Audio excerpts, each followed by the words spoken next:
The following was recorded at the CCHF Conference 2023 in Cincinnati. Party squad is in the house. Everybody can hear me okay? Guys, I hate a microphone, so just bear with me a little bit. You'll hear me like panting. I'm trying really hard not to. 100%. We're gonna staff we're gonna fill all your vacancies right here. Give me 45 minutes.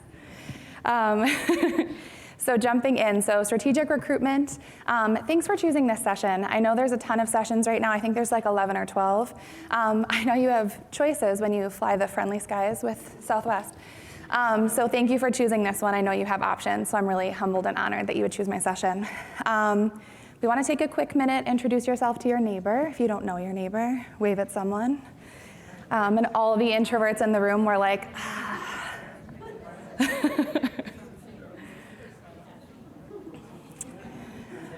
Perfect.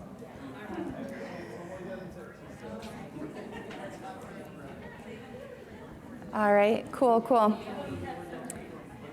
So we're gonna jump right in. I have a couple, we're gonna give it another second. It's okay, it's good. Fellowship is important. All right. So we're gonna jump right in. I'm gonna pause at a couple points throughout just to ask some questions. If you wanna jump in and answer the question, feel free. If it's something you just wanna like hang out with and ponder for a second, that's good too. I don't like to volunteer people or put people on the spot because I am somebody that will dodge that in a room, so feel free to just think about it or raise your hand if you wanna answer that question for the group. This computer's thinking about it. Okay. So I am from Jericho Road Community Health Center. So we care for our communities and advocate for systemic health equity in order to demonstrate the unconditional love of Jesus. We demonstrate values of community and equity and integrity in our relationships with individuals, families, communities, and one another. So it's really important to us to take care of each other, but to also take care of our community. My name is Kayla Gleason. I am the Chief of Organizational Strategy at Jericho Road. I currently serve as the leader over HR, training, volunteer management, spiritual care, our growth strategy, and our strategic planning. I work with our COO on that. So I have about a little over 10 years in HR, and I've been at Jericho Road for over 12. I actually started as a volunteer about 13 years ago, and then joined our staff about 10 years ago at this point. Ooh, big feelings. All right. I have my master's in strategic or servant leadership from Roberts Wesleyan in Rochester, New York. So it's been really meaningful to me to be a part of HR, to serve our staff in the way that we hope our staff serves our clients and patients. Topics we'll cover today. So we will talk about basically the 3 P's of recruitment: how to prepare, how to present yourself as an organization, and how to preserve relationships.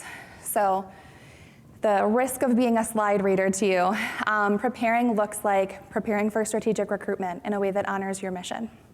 The preparation is really important. How do you stay the course of mission-focused recruitment when you're tempted to desperation hire? Which I think is a spot a lot of us find ourselves in, is we want to get people in the door. We know that we are short-staffed. We know that it is hard to find the right people. So we tend to just want to get people in, but that will be a risk to your mission. It'll be a risk to the culture of your teams. So how do we not settle in recruitment? How do we not desperation hire? Present. How can we present ourselves as mission-minded employers? So you are different fundamentally in the work that you do. How do you present that to anybody coming in so they know exactly what to expect if they're going to work for you? How are our leaders presenting themselves and the organization to candidates? What does your hiring team look like? What questions are they asking? How are they putting your organization into recruitment? Preserve. How do we preserve the relationships between our candidates and our organization, no matter the outcome?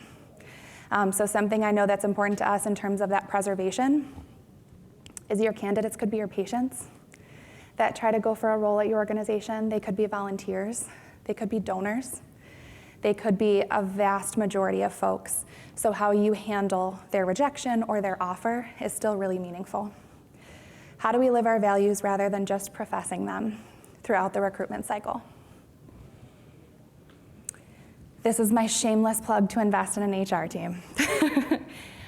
We usually run a pretty lean HR administration. I know some of us don't have dedicated HR. I would recommend you have at least one HR person that is dedicated to that wheelhouse. The recommended ratio is about one HR person per 50 to 75 employees, depending on what your HR services are, depending on where your payroll is, your benefits, do you have a benefits broker, things like that. It's usually about 1 to 50 or 75. That said, we do not have the appropriate ratio at Jericho Road. We're still pretty small as an HR team, but we do have an HR team, which I think is helpful. Recruitment specialists are key to your organization watching market trends. So having somebody who has a lens on the market, the candidates that are out there, structuring personal interactions with candidates, minimizing the ghosting trend, which we'll talk about a little bit, and demonstrating your mission. So we have a very mission-minded recruitment specialist. Her name is Ashley, and I have through and through seen the return on investment in having her position funded. She reaches out to our candidates directly. She gives us a person that people can connect with. She's also the first person you see in orientation, so she really, you know her throughout the entire process. And then you get introduced to her day one. She is there to welcome you. It also ultimately lowers your cost to hire because you have somebody really focused on the recruitment process all the way through. Roles in the helping profession in the organizations that we work in are fundamentally people-oriented. So the ability to be able to talk to a person through that process instead of over-automating your HR is really important. That also gives you a demonstration of your mission in those external interactions in the market and recruitment. Some of the ways that our recruitment specialist supports us is our job postings. She manages the internal and external process. She does reach out, so she does that active recruitment. We don't really use recruiters, mostly because we are very missional. So we want to make sure somebody truly understands Jericho Road as they're talking to candidates, which is why our person is internal. She seeks qualified candidates in the external market. She does pre-screening. So she touches base on the critical information as part of interview scheduling. She does pre-screening, she schedules interviews, works with our hiring managers. She gauges people. So Ashley is a really good read on people. How you communicate with Ashley is sometimes an indicator for us. If you talk to Ashley like she is kind of just a support person, that worries me about how you'll talk to our patients and clients. So she is a good read on people. She gauges what that customer service interaction is and if people are kind of putting their best foot forward in those interactions. Scheduling and tours. So we do a full day for provider interviews. So she schedules all of those. We schedule tours that go through our various locations. She schedules those as well. And then she gives all of our candidates a point person. So they can call and talk to Ashley with questions that they have, questions about Jericho Road, questions about the process, but it really gives them a connection immediately. And she is high customer service. So we do believe that all of HR is a customer service role. Our role really is to serve our staff members, candidates, anybody coming in, anybody through their last day and beyond.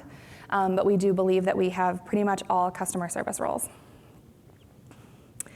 So the first question, especially in short staffing, is how do you know you need a hire? So this is something we talk a lot about, is how do you know you need to add a position? Check for inefficiencies.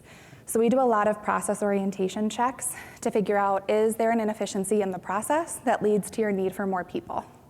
Are you doing things the most efficiently? How do you know that a person needs to fill that position? In our current market, we need to be intentional. So how do you know you need to hire? Are there inefficiencies in your processes that lead for the need for more people? Or do you have inefficiencies that kind of lead to that frustration? Knowing your strategic staffing ratios. So I will be transparent that we are still working on this, but knowing what adding a provider means. What does adding a provider mean for the nursing team? What does it mean for front office?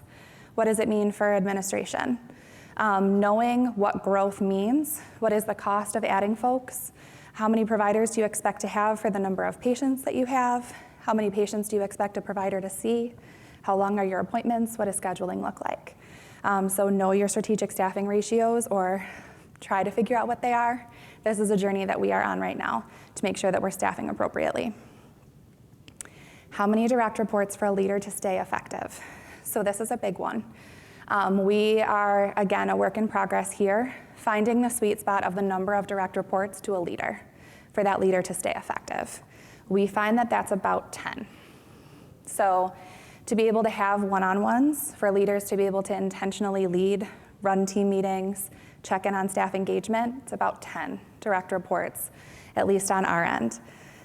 So being intentional about your leadership structure and your hires for leadership is both recruitment and retention. Stay proactive where you can. So try not to wait until you're seeing high turnover before you add capacity to the team, just based on how long it takes to find a good candidate and to get them through the onboarding process. Don't wait until you're starting to lose people to recognize that you need to build capacity, because you're probably about 3 to 6 months out from that person who's coming in to alleviate anything from the current team. What is your philosophy? So this is not where I tell you what the philosophy should be. It's just to dig deep and have one. So challenge each other, challenge yourself, have hard conversations. We do this as a leadership team. Our executive team meets twice a week, and these are things that we rumble with as a team. Are you hiring windows or mirrors? So are you striving to hire folks that are just like you? Beliefs, demographics, strengths, challenges. Are you hiring folks that'll challenge you, maybe make you uncomfortable, press you a little, bring you out of your comfort zone? Are you looking for folks that help you see the world in a bigger way, or folks that will just reflect your way back to you? Or both, or a good mix of both. We do not just hire Christians. We do not just hire Jesus followers. We are a very diverse organization, even in faith.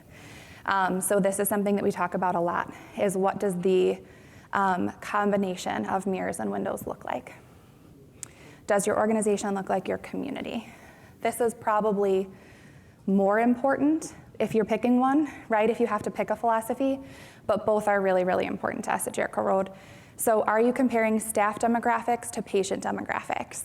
Our HR team looks at our staff demographics quarterly, and we have a full review of comparing that to our patient demographics to make sure that if your patients are coming in the door, will they see people that look like them? That's really, really important in building trust in communities. So that's something that we are comparing on a quarterly basis is, does our staff represent our community? If not, where doesn't it, and how do we change that? Are you working against systemic poverty in your employment practices? So we had an initiative as an HR team last summer called Walk to Work, where we know that a lot of the folks from the communities that we serve have transportation and internet barriers. And if we want to hire from the community, we can't count on them to drive to Jericho Road and pick up an application or fill out an application online. So we recognized that there was a pretty big gap between the fact that if we're hiring for the east side of Buffalo, 50% of that community does not have internet. So if we're only posting our positions online, we won't be hiring from that community. So we literally sat outside of our east side location with paper applications and paper job descriptions, and we talked to anybody who walked up to talk to us. We did hire through that strategy, and it helped remove some of those barriers. How are you balancing the needs of those you're working for with the needs of those you're working with? So you cannot spend dollars twice. So how do you manage serving your staff with your dollars as well as serving your patients and clients? There's definitely sacrifice in that for your staff as you're serving patients, but you also want to make sure that your staff knows that they are recognized and appreciated as well. How do you recognize that when you're hiring from the communities you serve, your staff may be facing the same challenges as some of your patients? Transportation barriers, childcare barriers, pulling out from the poverty cycles. So this is something that we think about a lot as well. How did Jesus hire? So in modeling after how Jesus hired, how Jesus recruited disciples and followers, he prepared. He went out to the mountain to pray, and all night he continued to pray to God. So Jesus prayed over his recruits, over recruitment, over how he would recruit. Pray for your candidates. Pray for your current staff. Pray for your HR teams. Prepare through prayer. Present. The Bible does not mention leadership one time. It mentions servanthood. So how are your leaders serving? Jesus demonstrated his leadership through service, and then he said multiple times, follow me and I'll teach you. How is your organization doing that? Preserve. Jesus extended his friendship and guidance to folks far from God, religious leaders who thought they had him figured out, and everyone in between, because he loved people and he preserved relationships. How do you preserve relationships the entire way through the recruitment cycle? So the first P of recruitment, prepare. Casting a wide net and referrals. So we use a ton of strategies for recruitment. Traditional methods, we post online. You could find our post on Indeed, but we also reach out to missional partners. So we post through CCHF, CMDA to attract a wide base. We leverage church partners, we do networking, but it's much easier to start with a wide net and kind of funnel it in than it is to just look in very specific areas and only hire from those very specific areas. Plan your interview structure. How many interviews will you have? Some of our roles have 1 round, some of our interviews have 3. Who's in them? Are they in person? Are they virtual? Why did you choose that? Include tours wherever possible. We really want people to know where they're gonna work and who they're gonna work with. What questions are you asking? We do a good mix of behavioral and tactical or technical questions. Character is really important to us, so we try to answer those practical questions, those purposeful questions, and have a good mix of both. Branding is something we've talked a lot about this year. Ensuring your mission, vision, and values are clearly stated on your public platforms. So when people come to interview with you or come to apply, are they surprised when they get to the interview? Are they surprised when they get the job? Or have you always led with transparency, who you are and what you're hiring for? How are you marketing yourself as an employer? Internal hiring. So we introduced an internal hiring process probably 2 years ago at Jericho Road that has helped us with growth paths, that has helped people to stay with the organization but find new roles that they wanted to challenge them. So we post all of our roles internally for an entire week before those postings go external. And that's helped our internal staff to continue to grow and develop and see other areas of the organization if they wanted to do that, and kind of get that first chance at any new roles that we have, and then it goes external. Some of our philosophy in that was that it was way more efficient to have our internal staff that already know Jericho Road be able to stay and embrace and challenge new roles than to hire externally. It was a different learning curve, but also that helped us with growth paths and to keep staff that may otherwise have left because they were no longer challenged in their current role. Job descriptions. So ensuring intentionality in how your job descriptions are written, your mission, vision, values, we have all of that on every job description. So page 1 of our job descriptions is that specific role. Page 2 has our mission, vision, values, and any qualifications, preferred or required, that are part of every single role. So we've been really intentional about that. This is another big piece for us, is assess your educational requirements to ensure that they're not contributing to systemic inequity. So we do not have an educational requirement on every single role. Roles that are credentialed in the medical realm, some require a degree for credentialing, but anything that doesn't, we're very intentional about. So is it experience versus education? We tend to prefer experience, and being very intentional with the words preferred or required. Is that qualification truly required, or is it just preferred? And training hiring managers. So quality training for hiring managers on how to interview, how to present your organization, illegal interview questions, meaningful conversations, screening for mission fit. Train your leaders, train your hiring team. It's crucial. It's crucial to not only not asking illegal interview questions, but also to really assess for mission fit. In your interviews, listen with humility. We do a lot of listening in interviews. We conduct exit interviews to try to figure out what we need to tweak. That's kind of on the end of the employment experience with us. But also who you recruit and how their experience is with you can change how the community views you. Again, you might be interviewing a patient. So how do you listen in those interactions? Lead with transparency. So we're very transparent in the interview process. What challenges might a candidate encounter in this role? And then we'll ask questions about how they'd handle that. The reality is that if they make it all the way through and they're hired, they're gonna recognize what the challenges were. So there's no harm in having that conversation on the front end to realize how they might handle that or to make them aware of whether or not this is a good fit for them as well. Honor the folks they'll serve by being transparent about what someone in this role might encounter. So in our interview process, we talk about high patient volume and high trauma.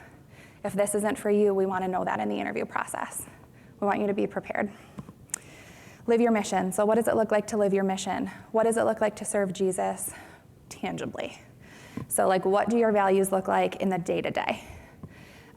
If you can't conceptualize those or boil that down to what's tangible, it's a lot harder to interview people and find people that fit and hold people accountable to performance.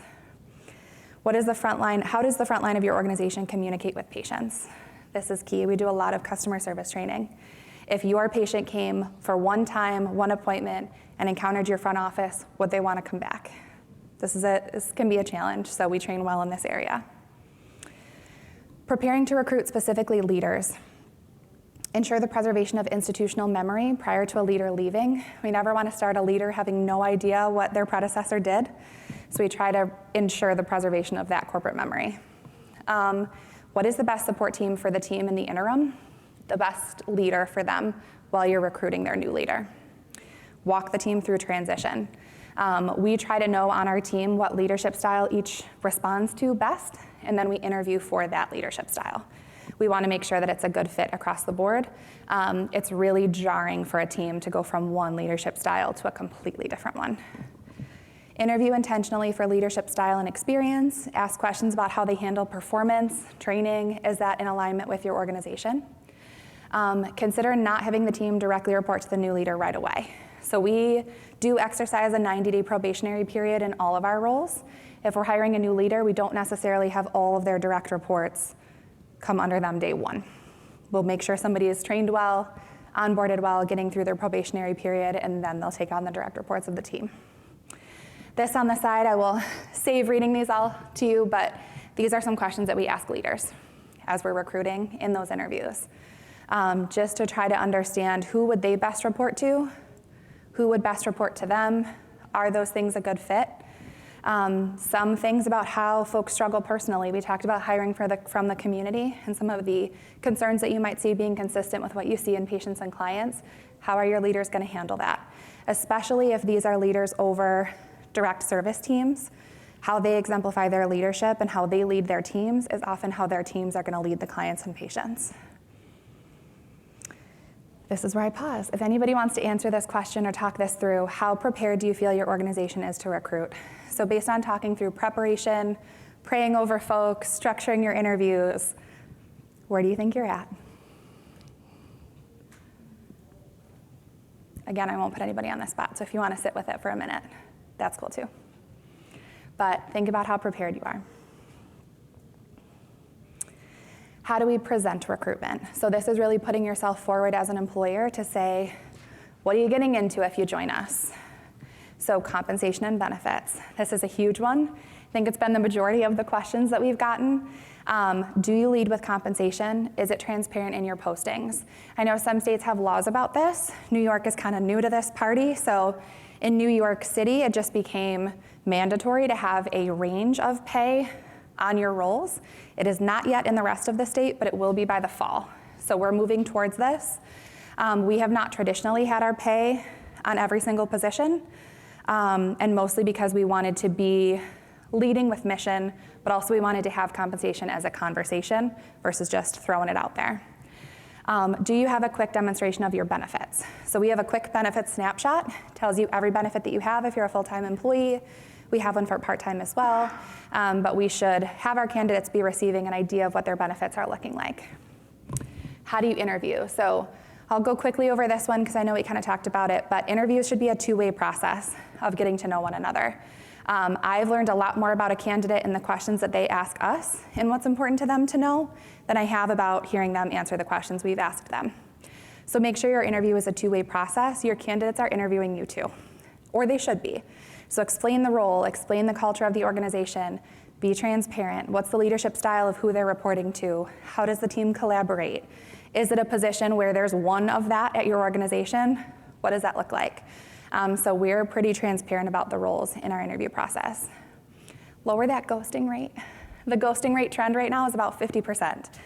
So about 50% of candidates ghost at some point in the process. So that is either they have applied, but they no-show their interview, or they come to the interview, don't answer your offer letter, they answer your offer letter, they don't come for orientation. We've seen all of those things. So sweet Ashley, our recruitment specialist, will text me the Monday of an orientation and be like, SOS, we got 2 no-shows. Like, it happens to the best of us. But how do you bring that rate down? So we have done interview reminders. We do personal reach outs. We also find with Ashley calling everybody, it's a lot harder to no-show on somebody that you've gotten to know pretty well. So Ashley connecting with people has been something that has helped us lower that rate. Phone calls to pre-screen, schedule the interview. We're sending reminders. And it is working, but it does feel like one of those things where you're like, should we have to do this? That's the question. Are the folks your candidates are interacting with representative of your mission? So this is one of my biggest challenges in recruitment for us as leaders and as organizations. If your candidates only met the folks that they meet in their interview, what would they believe to be true about your organization? What characteristics would they believe they need to possess? When your hiring managers show up to the interview, are they late? Are they rushing? Do they look disorganized? When somebody asks them how they are, do they say, living the dream, right? Like, how are they presenting what it looks like to work with you in those interactions? Are the folks your candidates are interacting with reflective of your community or those that you serve? When you are hiring to be reflective of the communities you serve, do folks see themselves on your hiring team? This is my hugest spoiler alert and challenge to our leaders as well. Folks are not just looking at who you put on the website to see how diverse your organization is. They're looking at who you promote, who you trust to make decisions, who you trust to present your mission to the external world. They're not just looking at your website. So your website can be beautiful in terms of diversity, but if it is all white people on your hiring team and you're hiring for diversity, you're not doing it right, right? So who do you trust to make decisions, and do you put those people into the conversation? Don't desperation hire. So it's less important to fill the role quickly than it is to fill the role intentionally, which is also why I say be proactive in hiring, because you want it to take some time. How can you reallocate work, retain employees so you have less roles to fill, and build efficiency? What's your competitive edge? So in presenting recruitment and presenting your organization, be prepared to answer compensation questions transparently. We aim for X percentage of the market rate, recognizing that our belief to live missionally involves sacrifice in X ways. How are you explaining compensation? What does the conversation look like? What sets you apart? We have global work. We have global clinics. We pay 50% for you to be able to go to one of our global trips, and we pay your wage while you're there, full-time, even if you're part-time. We talk about that. Community advocacy. Is that a realm that you're in that would be interesting to people? Excellent benefits? Talk about it. So talk about whatever is different about your organization. The mission, yes, but anything else, tell them that too. How do you acclimate new staff? When you're presenting recruitment, have a strategy for transferring the institutional knowledge. Do you have a handbook, standard operating procedures, checklists? How are you getting that knowledge to a new staff member? Roll out the welcome squad. Who do they see day one? So, like I said, Ashley follows them all the way through, which I think is helpful in orientation. Tours, connecting with other new hires. We do our orientations in a cohort style. So we do an orientation every 2 weeks. You start with the same folks, so you know who's starting at the same time as you. It's okay to check in with those people and say, like, we've been here for 3 weeks, how's it going? We want you to immediately have fellowship and know who's starting at the same time as you are, who's feeling that same newness. What does your training look like? Do you have role clarity across the organization? Do people connect with other teams to learn how their roles fit together, especially if they'll be working together? Those cross-functional teams, we try to introduce them. In presenting recruitment, do candidates know what it might be like to work for you before they work for you? Do you know what it might be like to have that candidate work for you before they work for you? A lot of that we can glean in the interview process as best as we can, but the goal is to have a pretty good idea of one another before people are starting. Presenting recruitment specifically for leaders. Be transparent about your expectations of leaders. What are your expectations for how leaders demonstrate Jesus? Practical, purposeful leadership traits. Not just do they know what to do in a disciplinary situation, but do they know how to mentor? Do they know how to glean what somebody's goals are? Do they know how to understand where somebody sees themselves in 3 to 5 years? What does meaningful leadership look like at your organization? 2, be transparent about how they'll function. Are they also providers seeing patients, We have leaders that are also providers. So they do see patients. Our CEO sees more patients than any of our other providers, and he's the founder. So like, what does leadership look like, right? If that is who we have kind of at the helm of the ship, what are our leaders doing? What is the expectation? How much admin time do they have? How meeting heavy are your leaders? We struggle with this as an organization. Our leaders are in meetings a lot. So I try to cap our meetings. Like, if we can't solve this in 30 minutes, we're gonna have a couple meetings about it maybe, but we're gonna try to make sure that we're not spending our whole day in meetings. How many direct reports will they have? We talked about that effectiveness a little bit. Are your leaders working leaders? We do have that expectation. For the most part, our leaders are working leaders. They are in workflow wherever possible. On the HR team, because I've grown through the HR team, I could do the job with or for or step in for anybody on the HR team. And I think that's helpful because then when they come to me with a challenge or we need to work something through together, I have a good understanding of what they're doing. Ask about the job description. Job descriptions should come up in all of our interviews. So ask leaders in the interview to review the job description for areas they feel strong in versus areas where they feel like they might need some more support. You may find that the leader could be a really good balance for the team and is mission-minded, but maybe doesn't have a ton of experience in medical. They feel like they need more medical terminology, and maybe they're a leader in an admin role, and that's okay, but you're gonna wanna make sure they learn that medical terminology. But you can kind of figure out how to onboard a leader accordingly based on what they tell you about their areas of challenge. Another pause for a question. What are the top 3 things you would say when presenting your mission? So if you were on a hiring team or you were training your hiring leaders, what are the top 3 things that you would say when you present your mission? If you had the elevator pitch, or somebody said, hey, what do you do at Jericho Road? What are the top 3 things that you would say if you were in an interview are the most important to you? So does anyone want to answer this one? All right, cool. Say it again. Care for the poor. Love that, yes. Anybody else? All right, cool, we'll keep it moving. The last P is to preserve through recruitment. So how do you preserve relationships? Again, not really ever knowing fully who that candidate you're talking to is or how they might impact your organization now or in the future. Extend offers with gratitude. Recognize the honor of a candidate choosing you as their organization. Committing to serving your patients, to walking out their personal mission and worship at your practice. How do you offer with gratitude? Thank you for joining us. We're so glad you're here. How do you really recognize that people have a choice of employers? We are not the only missional employers. We're not the only faith-based employers. We're certainly not the only employers. So how do we recognize that people have a choice and we're grateful that they chose our patients? Reject people with grace. Recognize the weight of what you may be saying to somebody when you tell them that they're not the right fit. Present the truth in love, but remember that those folks could be patients, volunteers, stakeholders, voting community members. We're an FQHC. Who we vote for matters, right? So how are we explaining who our organization is? And how are we rejecting people, and how do they see our values through that? Even if they aren't the right fit for the role, they're still valuable people. They're still loved by Jesus, even if they said some crazy things in their interview.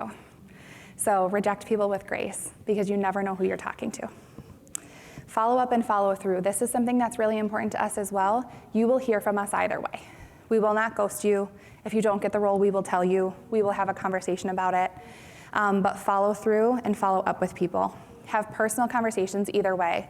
We're excited to have you join us. We apologize, but we went a different direction for X reason. Explain the things. Don't ghost people. Don't brush people off. Don't forget to practice care for people all the way through. From the time you offer the role, start retention. Retention starts as soon as somebody accepts that job. So what are your retention strategies? Shameless plug to come join me tomorrow at 4 o'clock for more on retention. But retention starts right at the end of recruitment. You immediately start trying to get the people that you've recruited to stay with you. The earliest experiences can be some of the most impactful. If people come in for orientation day 1, but they have no idea what they're doing day 2, it might impact how long they decide to stay with you and how important they feel to you immediately. Be responsive, be attentive, be encouraging. Make day 1 as straightforward as possible. So we have orientation day 1. We tell folks ahead of time what they need to bring, who they're gonna meet, where they're gonna meet them. Try to meet people at the door or have somebody expecting them. It is the most awkward thing as a new hire to walk into a front office and say like, hey, I think I'm supposed to meet Ashley, like maybe in a conference room somewhere. Like, try to have somebody there that knows that they're coming and say, we're really glad you're here. We're still working on this one, I'll be honest. But try to have the welcome squad there. Have an onboarding strategy. What does the first 2 weeks look like? What do they need to know about the organization, cultural competency, any of those pieces? We do the first half day of orientation is pretty much the paperwork, get that stuff out of the way. We do a history of the organization. We do a virtual tour if we can't do an in-person tour. We do cultural competency. We show you a bunch of pieces about the organization. Dr. Glick was a plenary at CCHF last year. We show a snippet of what he talked about because it's a good demonstration of what's important to Jericho Road. But we want you to really come in knowing where we're at. What do they need to know about their role? Where's the bathroom and the coffee maker? Just tell them. Don't make them ask somebody when they have to go to the bathroom. Like, give them the logistics, give them the lay of the land, walk through the building. Don't make it awkward. Tell them what's expected in their first 90 days, what they'll learn in the first 90 days, what you hope to see out of them in the first 90 days, but be transparent about all of those things in your onboarding. Preserve through recruitment. Will they see Jesus even through rejection? How do you reject people? Reject with empathy, compassion, gratitude, grace. They are still someone that saw your mission, saw how you presented yourself, and said, I want to be part of that. And at some point in the process, if you're rejecting them for one reason or another, you're going to tell them that they're not going to be a part of that. And they might love you already. So how do you do that with empathy and compassion? Will they see your intentionality in the process? Were you transparent about what the process would look like? Did you follow that? Did you let them know if there were going to be changes or delays? Let people know either way whether or not they got the job. Don't leave people guessing or calling you or wondering. Because again, they might be somebody that you want to hire later for a different role. Maybe they weren't a fit for this role, but maybe they're a great fit for something 3 to 6 months from now. How you reject them might impact whether or not they want to continue to be a part of your organization in the future. Remember that you may be their first interaction with a faith-based person or organization. What would they believe is true about Jesus by how they are talking to you? Anyone on this one? How do you welcome and acclimate new team members? Is anyone like, listen guys, we do something really cool day one, I want to tell you about it. Is anyone feeling that? I'm sure you're all doing really cool things, but all right. We always make sure our new members get a luncheon with a cross-section of people, so we have a team that hits them first day, so sometimes they slip through a little bit, but that's kind of one of the big things, so they're kind of meeting some other people that aren't just in their own department. Yeah. To be a bigger section. Yeah, that's really, really good. Yeah, luncheon is a really important thing too. That's something I'd love for us to be able to do is really have a good lunch that first day and get to know people a little bit better. That's a great point. Anyone else? Yes, great. We have all of our staff fills out of my favorite things, like candy bars, cans, or flowers, or coffee, or tea, just little things, not Yeah. super expensive snacks. So we have a little welcome of their favorite things. Awesome. First day. I love that too. I'm just going to repeat that for the recording. So that is like filling out a sheet day one of their favorite things. Oh, before they start. Okay, of their favorite things. So that's something we can have and know about them and be able to offer. That's really cool. Yes, over here. From my point of view, when I started at the Salem Free Clinics, a little welcome card, welcome to the team, signed by everybody. They just left it on my desk, and they organized my little station, and everybody came by and said hi to me, and was there to support me. That's awesome. So the welcome squad, again, just repeating that too. So having folks be able to fill out a card that welcomes somebody day one and be able to stop by and say hi and introduce themselves and make everybody aware that there's somebody new and we want to welcome them. I love that too. Anyone else? All right, cool. So I know I kind of asked this already, but if your organization was the only faith-based one a candidate interacted with, what would they think is true about Jesus? Circling back, he prayed for them in preparation. He presented how to love your neighbor, and then he asked people to follow him. And he preserved relationships above really anything else. So if your organization is the only faith-based one, if somebody's taken that leap of faith to say, maybe this faith-based organization is for me. Again, for us, sometimes that's whether they are a believer or not. That's a huge opportunity that we don't want to miss, to be able to show people what Jesus looks like, whether they have already taken the leap in believing in him first or not. Thank you so much. So this is the end. Let's see how we are on time. We're doing all right. Okay, so I'm going to pray for all of us really quick because recruitment is a whole thing and we're all in it. So I'm going to pray for us really quick, and then I'd love to know what questions you have. God, thank you so much for this time to come together today to talk about recruitment. Lord, we know that you are the great recruiter. We know that you intimately know every single person that is currently at our organization, everyone that will interview for our organization, everyone that we will hire and will become a part of our stories, and even everyone that we do not hire in that moment, and how they will continue to believe in us or support us as organizations, as practices. Lord, we are so grateful for the work that you're doing in and through us. We pray that you would give us patience in recruitment, that you would give us wisdom and discernment, that we would ask good questions, and that we would answer questions with transparency. Lord, we come before you and pray that you would fill every single one of our vacancies. Bring in all of the nurses, bring in all of our key positions, really good leaders, people that have a heart for you, people that are interested in learning more about you, that we can demonstrate you for. Lord, we just put all of this firmly in your hands. Ultimately, Lord, we pray for every single candidate, every person that is currently with us, every person that will be with us. We put all of this firmly in your hands, Lord, because we trust you with it, and we know that you know exactly who will be part of every single one of our organization stories. We pray all of these things in your son's precious name. Amen. What questions do you have? Kim, I appreciate you sharing and highlighting how important the recruitment specialist piece is. I think for many of our organizations, we've just kind of gone through, and HR hasn't been centralized in a way in which we have the type of staffing there Yeah. to support the staff in the front end. One of the things I keep thinking about is that we're all recruiters in the spaces that we're operating in. Yeah. But to learn how to do it well. So I appreciated that, thinking about that. Yeah, absolutely. Thank you. Back, yeah. When you're sending out reminders and you said you have one person who calls all the time, do you do anything through text? Are you sending text reminders? We are not right now. So we have looked into it. We would like to. But for the most part, Ashley's reaching out to candidates. She blocks her time. I think she has like an hour each morning where she does her reminders. She preps her people for the next day. She kind of makes her phone calls and then starts the rest of her day. So it's really her right now. Is she in your HR department? She is. Yep. And why have you held off on text? Is it because you feel it's not a good fit, or Yeah. because it can go either way, right? Someone can see it as personal and someone can see it as impersonal. Yeah. And I find that some of our younger candidates prefer text messages. Mm-hmm. And then maybe, Yeah. I don't want to sound ageist, but Yeah. they don't want to get on the phone and answer the phone. Yes. They prefer everything through text. Yeah, we've kind of taken that middle ground approach. So we have not done texting just because we like the personal of her having to make the phone call.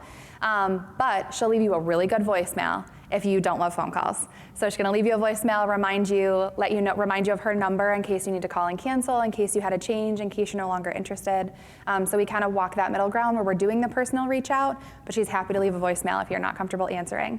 That said, sometimes if we can never get somebody on the phone and they have a role that's predominantly phones, that's also something that we dig into a little bit. Sometimes that'll become a question that we ask really intentionally in the interview, is a comfort level with phones. If Ashley's called you 6 times and it seems like you might be uncomfortable answering, she's probably gonna ask that question in the interview. So we are able to glean a little bit more from that too. Yeah, absolutely. Any other questions? It's more on the recruitment specialist, like Yeah. what's their background in, and then you mentioned a number or ratio with your staff members. Is this outside of that number? Yeah. Their background and Yeah, so Ashley was an HR generalist. So she's kind of seen the full scope of HR. At this point, she's been with us for a little over 5 years, so now she's got about 15 years in HR. She had about 10 prior to coming to us. She was not always the recruitment specialist. She was kind of full spectrum HR for a while, and then we really realized her talent in connecting with people, in reading people really well, in forming relationships with folks pretty quickly. She's very good at small talk. Not all of us have that strength. I do not. Like she's very good at making that connection. So she kind of segued into that role because that was a strength of hers. And she is included in that ratio. That 1 to 50 to 75, she's in that. You mentioned Yes. that Jericho Road would hire believers the same they would hire non-believers. Has that always been the case? Yes. Okay, so from the very beginning. Yep, yeah. That's always been very, very important to our CEO, is that we have an opportunity for non-Christ followers coming into the organization to demonstrate what Jesus looks like. We also see a lot of Jesus in folks that would not identify as Jesus followers, and we like to build on that. We like the opportunity in being missional and seeing even our internal staff as part of the ministry. I was going to actually ask that, thanks for bringing it out. I was wondering, how do you then incorporate that into your mission? Like, is that an uncomfortable thing for them? Yeah. The discipline or, the morning devotions or whatever, however you proclaim your mission on a Yeah. daily basis with staff? How do you involve them in that? Yeah, it's pretty organic. We hope to demonstrate it, and you join where you're comfortable. We do find that we have staff that would not identify as Jesus followers, but what we're doing and our calling and our mission is still really important to their faith, and it's still something that they would walk out in their own faith too. So we basically just kind of recognize like it's not just Jesus followers that find this work really important. So we will embrace really anyone that feels tied to our mission, whether or not you feel tied to our mission because you're the hands and feet of Jesus, or you feel tied to our mission because you want to serve and care for the poor. So we're pretty open in that way. Can you just remind us what the mission is? What Yes. your mission is? Yep. I'm going to go back to that one just because then. Oh. So cares for our communities and advocates for systemic health equity in order to demonstrate the unconditional love of Jesus. So that is our new mission statement. Sneak peek, guys.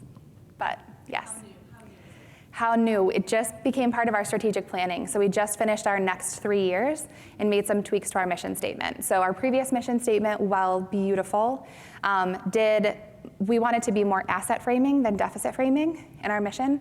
So we said like underserved and marginalized in our mission statement, and we wanted to kind of open that scope up a little bit more to say that we care for our community, rather than saying we provide this service to a community that needs it, like we are saving the community, because we're probably learning more from the community than they're learning from us. Can you talk about your internal hiring? How successful is that, and when did you start doing that? Yeah, we started doing that about a year to 2 years ago, and it's been pretty successful. So we have found folks say, literally in that process, I think I've done everything I can do in the role that I'm currently in. I don't think I'm being challenged anymore. I love Jericho Road. I want to stay. I need something different, or I need something more. I want to do this mission in a different way, and that has helped them stay. So, and that's been really helpful for somebody who already knows Jericho Road. Embracing a different role is then we've seen our turnover decrease by offering staff a way to stay at Jericho Road, but continue to challenge themselves and develop in a different role. Yeah. Have you ever done anything with referral bonuses or trying to get people to bring stuff in, and if so, how does that work? Yeah, we have not. So we do find that folks bring their folks in anyway. And we are all a pretty big family. We don't really hesitate to bring in people that we know. So we haven't needed really a referral bonus. We've kind of trusted our people to bring their people in, and they have. We've kind of seen it pretty often that people will join us, and really that's because if they're already in and the culture is good and that work feels meaningful, they don't necessarily need a referral bonus to say, we want you to be a part of this. Yes? You've said the word family several times in this training, Mm-hmm. and I was actually in an interview with someone Yeah. who specifically said, I will not work for a company that says they're a family. Yeah. Because families take advantage of each other. I Mm. will work for a team. Yeah. And so I've been intentionally trying not to say family, where I feel that we are a family at Yeah. Yeah. And I feel like I can't say that now because Mm. I might impose an idea on someone that doesn't look at family like that. Yeah. Yeah. Have anything around that? Yeah, so I've heard that before, and usually we describe what family means to us, right? Like I've also heard people say, don't call it a family because you can't be fired from your family. I've heard that one too. But we describe what that means. And really what we're describing is a team, but what we call it is this relational family. I think that's probably for us something that's pretty specific to our DNA as an organization. We were founded by a married couple that are still guiding our organization. So when we say family, we like literally mean it in some ways. But we've described what that means to us, especially if we're receiving any pushback or hesitation about using that word. What we describe is what we mean when we say that. And usually what we're describing is team. And we would use them pretty interchangeably. Yeah, we've heard that too. That's a hard one. Yes? So how many open positions do you have? We have about 18 right now, which we are part of, or I'm part of on our HR team, part of a group with an FQHC lookalike in our area and another FQHC. We usually see about half the number of vacancies that they do, and we're also filling them in about half the time. If you ask me, that's because we're missional. They are not faith-based or missional organizations. They are healthcare centers. So I think that's something that's differentiated us a little bit, but we usually have about 18, and they're not all turnover. So like earlier when you said, you're trying to hire people that have the same kind of problems sometimes as the folks that you're taking care of. Yeah. What do you do with that when there's no shows and I can't make it to work and something's come up? Yeah. More frequently maybe with somebody than another person. Yeah. We have a lot of conversations about what's leading to that. So we talk about this spectrum or this marriage between grace and accountability. And when we talk about holding people accountable, we also talk about holding them capable. So what are they capable of? Are there transportation barriers that we can help overcome? Are there ways, a lot of our staff are also patients. So what other services that we have as an organization are available to our staff that are patients? But trying to really understand what's leading to that. We have a lot of conversations about that before we move to disciplinary so that we can really understand what's leading to that. We do still have patients to see and an organization to run, so we do still have accountability in those areas. But we have all of those conversations first to try to figure out, is that a barrier or a social determinant of health that is leading to unhealth in your employment status before we'll say, you just have a time and attendance issue and you gotta go. We might ultimately say that, but we're gonna try to figure out exactly why and exactly what is the heart behind that. Is that somebody who's truly struggling, or is that somebody who hates to wake up in the morning? But we'll have that conversation pretty clearly. What's your staffing size? We have about 420 right now. So when I started 10-ish years ago, we had 120. So we've grown quite a bit in just the 10 years that I've been there. Yes. It is not. So we have multiple clinic locations in Buffalo, and we also have some program buildings and admin buildings. So we have 5 clinics. Yep. Any other questions? The 90-day probationary period. Yeah. And the training within that probationary period. Yeah. Is it overseen by HR or is it overseen by the leader, the hiring? Yep. It's the leader of the department. So they will talk to HR. If you're getting to a place where somebody might not make it through this probationary period, then you'll involve HR basically as soon as you recognize that that might be the case so that we can walk it out intentionally. But the leader really oversees that.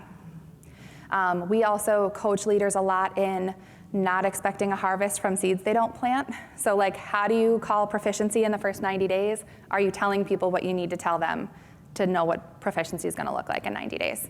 But we're really intentional with the probationary period. Any other questions? All right, cool. Yeah, go right ahead. Do you have any recommendations for such a small company that doesn't have an HR? Yeah. I would say have somebody have that in their wheelhouse. If it's spread over a bunch of different people or it's everybody's responsibility, it's hard for somebody to have the same experience all the way through. So I would say carve that into someone if you can, or carve it into a part of a role. Our HR started as hybrid. So our initial HR was also the practice manager when we were really small.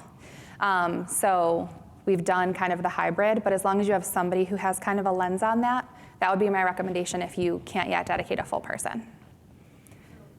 Yeah. Does your HR go to specific training throughout the year, or how do you Yeah. Did you grow that? Yeah. How did they stay up on it? Yeah, so we are heavy into like conferences, legislation. We're plugged into a lot of like employment law seminars to make sure that we're compliant. But we're also in, SHRM, job accommodation network, things like that. But we're plugged into as many HR realms as we can be. We have a local HR chapter called the BNHRA, but it's really mostly making sure that you get all of the compliance pieces and all of the purposeful pieces. HR mentors would also be my recommendation. I've had a great HR mentor. I am an HR mentor now. I'm also happy to talk to anybody that might have HR questions. But that is a piece for sure. Mostly because in that compliance realm, HR is a beast of compliance and laws in the Department of Labor. And so I would just make sure somebody has a lens on that by plugging into really any of those areas. SHRM is a great start.